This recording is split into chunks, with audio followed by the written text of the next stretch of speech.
Salam dəyərli izləyicilər, hər vaxtınız xeyirli olsun. Biz bugünkü dərsimizdə tverdoy znak və mягкий znak haqqında danışacağıq. Bu mövzunu məndən çoxdandır ki istəyirdiniz, nəhayət hazırlamaq qismət oldu. İlk əvvəl başlayırıq tverdoy znakdan. Hansı hallarda biz bu işarəni istifadə edirik? Tverdoy znak tərcümədə qalın işarə deməkdir. Beləliklə, biz bilirik ki, rus dilində pristavkalar var. Pristavkalar ön leksik şəkilçilərdir və fərqi yoxdur. Feillərə də qoşula bilir, isimlərə də qoşulub müəyyən bir leksik şəkilçi olduğuna görə o sözün mənasını dəyişə bilir. Deməli, hansı sözlərdə biz tverdoy znak işlədirik? Hansı pristavkalar ki, samitlə bitir və ona qoşulan söz ye, yo, yu, ya hərfləri ilə başlayırsa, biz onda arada tverdoy znak işarəsini yazırıq. Misal üçün, въехать, подъезд, объявление. Görürsünüz, burada v pristavkadır, ехать ayrıca sözdür və y hərfi ilə başlayır. Burada biz tverdoy znak yazırıq. Подъезд, pod pristavkadır, есть sözün köküdür və burada da tverdoy znak yazırıq. Объявление, da, burada da явление sözdür, ob pristavkadır. Burada da tverdoy znak yazırıq. Özdə görürsünüz, tverdoy znak mягкий znak kimi deyil. Tverdoy znak olanda biz hərfi incə oxumuruq. Necə var, olduğu kimi oxuyuruq. Və tverdoy znakdan sonra hərfləri iki səsli oxuyuruq. Görürsünüz, ехать. Əgər burada tverdoy znak olmasaydı, biz въехать sözünü bu cür oxuya bilməzdik. Biz въехать oxumalıydıq. Ona görə tverdoy znakın burada rolü ondan ibarətdir ki, biz o hərfi iki səsli oxuya bilək. Və yaxud da ki, объявление sözündə. Burada объявление sözündə tverdoy znak olmasa, biz gərək sözü oxuyaq объявление. Axı, объявление söz yoxdur. Объявление, oradakı ya, y hərfini biz səsini tələffüz etməliyik mütləq. Ona görə də tverdoy znak belə hallarda kömək edir. Yeri gəlmişkən объявление sözünü deyirik, düzdür? Bir də belə bir söz var. Обязательно, mütləq deməkdir.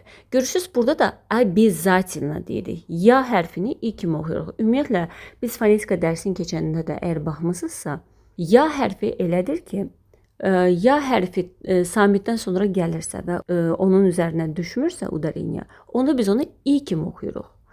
Amma tutaq ki, sözün əvvəlində gəlirsə, sait səsdən sonra gələ bilər, mягкий znakdan sonra və yaxud da tverdoy znakdan sonra gələ bilər. Onda biz yenə y oxuyuruq onu. Deməli, burada da yanın üstündə deyil, udareniya обязательно sözündə. Ona görə biz onu i kimi oxuyuruq, çünki samitdən sonra gəlir. Amma объявление sözündə artıq bizə orada tverdoy znak kömək eləyir ki, biz onu объявление kimi oxuyaq. Bundan ibarətdir tverdoy znakın funksiyası. Eyni pristavkalardan sonra qalan bütün sait səslər gələndə isə biz tverdoy znak yazmırıq. Çünki o sait səslər ikili deyillər. Misal üçün, подоконник, o hərfi, подоконник. Burada tverdoy znaka ehtiyac yoxdur. Отучиться, от pristavkası və учиться sözü. Отыскать, yenə də eyni formada tverdoy znaka ehtiyac yoxdur. Предопределить, yenə də pred pristavka, определить ayrıca sözdür və o hərfi ilə başlayır.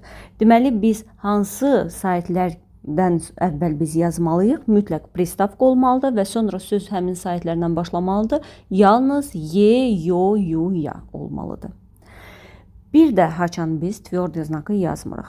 Hansı pristavkalar ki, sait səslə bitirilər. Misal üçün, u, v, do, pri, pro və s. Bu pristavkalar onsuz da saitlə bitdiklərinə görə istəyir saitlə başlayan söz gəlsin, onlara qoşulsun, istəyir samitlə, heç bir fərqi yoxdur. Burada tverdoy znaka ehtiyac yoxdur. Misal üçün, заявить, научить, приехать və fikir verin, заявить sözündə za pristavka yivit ya ilə başlayır, iki səsli hərflə başlayır. Приехаться da eyni y ilə başlayır. Amma burada tverdo znaka ehtiyac yoxdur. Niyə yoxdur? Çünki bayaq dediyimiz kimi, əgər saitdən sonra gəlirsə bu hərflər, ya hərfindən bayaq biz oxunuşuna baxdıq. Ya hərfi nə deyirdi? Saitdən sonra gəlirsə, miyakki znak, tverdo znakdan sonra gəlirsə, biz onsuz da onu y kimi oxuyuruq. İki səsli oxuyuruq. Ona görə də burada saitlə bitən pristavkalardan sonra istəyir iki səsli sait səslər olsun, istəyir A, O kimi bir səsli saitlər olsun və yaxud da ki samitlə başlasın, ona qoşulan söz heç bir fərqi yoxdur. Biz burada yazmırıq heç vaxt tverdo znaka. Tverdo znak başqa hansı hallarda yazılmır? İki samitin arasında və sözün sonunda heç vaxt tverdo znak yazılmır. Misal üçün, подделать, разбросить, откинуть. Da? Burada görürsünüz, подделать sözündə 2D hərfi var. Разбросить sözündə raz pristavka Z hərfi və brosить B hərfi ilə başlayır. Biz orada heç vaxt tverdo znak yazmırıq. Və sözün sonunda da heç vaxt tverdo znak yazılmır. Sözün sonunda ümumiyyətlə xüsusilə də feillərdə miyakki znak yazılır. İndi birazdan biz miyakki znaka da baxacağıq. Daha sonra hansı hallarda tverdo znak yazılır? Двух, трех, четырех sayları ilə düzələn, yəni 2, 3, 4 sayları ilə düzələn sifətlərdə. Sifətlərdə ümumiyyətlə biz saylardan sifət düzəldəndə mütləq həmin sayları işlədirik родительный падежdə. Ona görə 2, 3, 4 olur.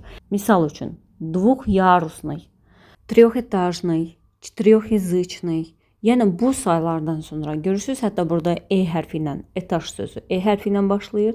Fərqi yoxdur. Bu saylardan sonra biz tverdo znak yazırıq. Və bundan başqa hansı sözlərdə yazılır? Alınma sözlər var ki, ekranda gördüyünüz şəkilçilərlə başlayan. Təbii ki, bunların hamısını əzbərləməyimizə ehtiyac yoxdur. Bu sadəcə olaraq bir videodur. Dərslik kimi yanaşın buna. Ona görə burada bunları qeyd etmişəm.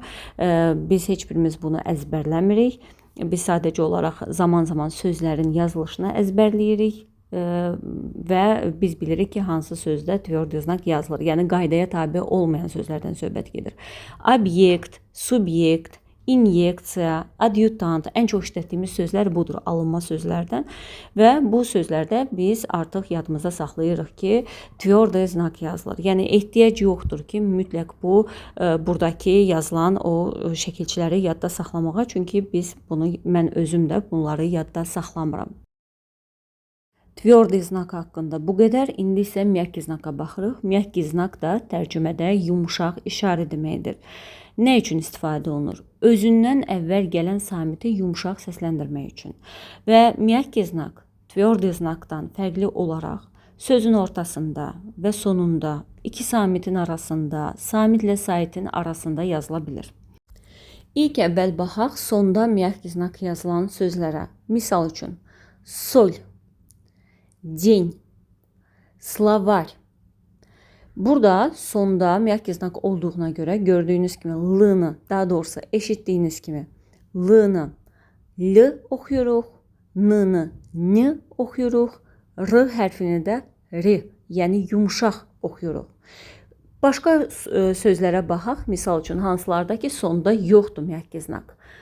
Pol, son, udar. Yəqin ki ev fərqi hiss edirsiniz. Baxın, bir var deyirəm sol, bir də var deyirəm pol. Bir var deyirəm день, bir də var deyirəm son. Biri словарь, birində isə udar. Fərqi hiss edirsiniz.